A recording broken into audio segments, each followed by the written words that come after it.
Jacques Lacan was a French psychoanalyst who has gained tremendous influence in the 20th century.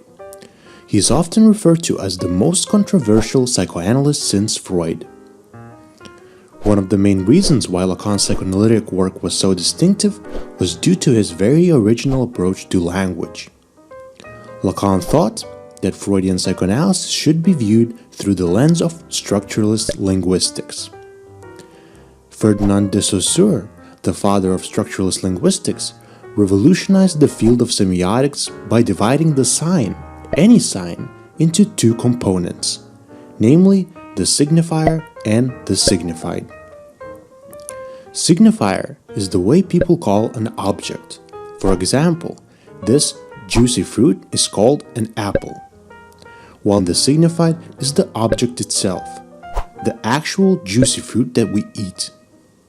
For Saussure, the relationship between the signifier and the signified is mutually balanced. They both, the signifier and the signified, are equally important.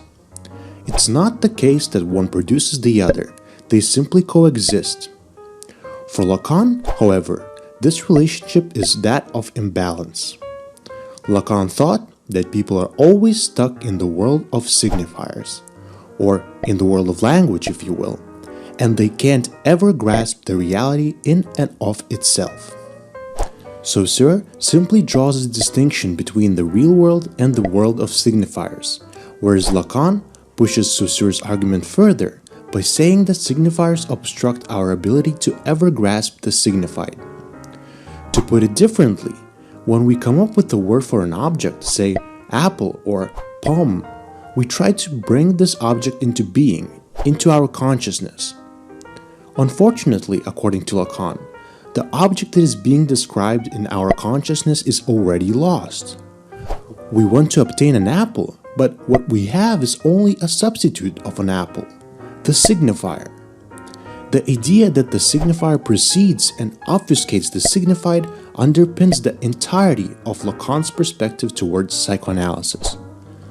Lacan doesn't think that people can have what they desire, mainly because they are always stuck within language.